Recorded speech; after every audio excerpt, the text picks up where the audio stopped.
হযরত মুহাম্মদ সাল্লাল্লাহু আলাইহি সাল্লামের হয়ে পবিত্র আল কোরআন নাজিল হয়েছে একটা। আর আমরা আমাদের বাংলাদেশে পবিত্র আল কোরআন আলেমদের ঘরে ঘরে হয়েছে একটা, যারে তারে কাফের বানায় দেয়। কথাগুলা একটু কষ্ট করে সবাই শুনবেন। একজন আলেম যদি ভুল করে যদি জাতির উদ্দেশ্যে ক্ষমা চায়, তারপরেও তাকে যদি সমালোচনায় বলে, তাকে জারক সন্তান বলে, সেটা কিন্তু আসলে আমরা সাধারণ মানুষটা মেনে নিতে পারি না, ঠিক না? কিন্তু আমির হামজা সাহেব একটা কথা বলেছিল, সেটার জন্য এনায়েতুল্লাহ আব্বাসী আরো কয়েকজন আছে, ওনারা তাকে কাফের বলছে, জারক সন্তান বলছে, বলুক, কোনো আপত্তি নাই।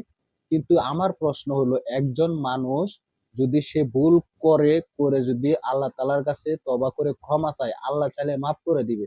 তারপরেও তাকে জারক সন্তান, এই কাফের ফতোয়া দেওয়ানোর লাগি মানুষের অভাব নাই। তবে একটা জিনিস পরিষ্কার হয়েছে, যারা মাজার পূজারী আছে ভাই, আপনাদের বিরোধিতা আমি করতে চাই না, কারণ আমিও সবাইকে ভালোবাসি। বাংলাদেশে আমি কম বেশি সবাইকে ভালোবাসি। আপনি যদি এই ভিডিওটা কন্টিনিউ করেন একটু কষ্ট করে, এই আলেম কথাগুলা কি বলছে, এটা কি আপনার আমার বিবেকে যায় কিনা, একটু কথাগুলা শুনবেন। এটা কি আসলেই মূলত এরকম আলোচনা হয়? তবে একটা জিনিস পরিষ্কার, যারা মাজার পূজারি করে, জামাতে ইসলাম যদি ক্ষমতায় আসে, তাহলে তাদের পেটের ভাত কমে যাবে। পেটের ভাতটা কেন কমে যাবে? তারা যে মাজার পূজারি করে খায়, এগুলা মানুষ তখন এগুলা করতে দিবে না, বা এগুলা হবে না, ঠিক আছে? আল্লাহর নবীজির শরিয়া অনুযায়ী হবে।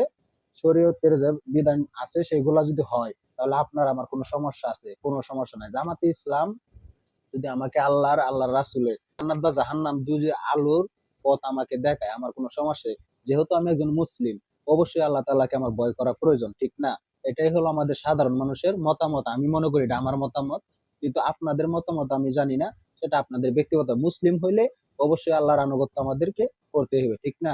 আপনারা এই কথাগুলো শুনবেন, শোনার পরে আপনাদের কমেন্ট বক্সটা ফাঁকা আছে, এখানে একটা কমেন্ট করে যাবেন, আপনারা কি আমার সাথে একমত কিনা। সবাইকে ভিডিওটা ধৈর্য ধরে একটু দেখার জন্য অনুরোধ রইল। এ কুষ্টিয়ার হারামজাদা আমির হামজা কুলাঙ্গার, সে বলতেছে আমার নবী নাকি সাংবাদিক ছিল।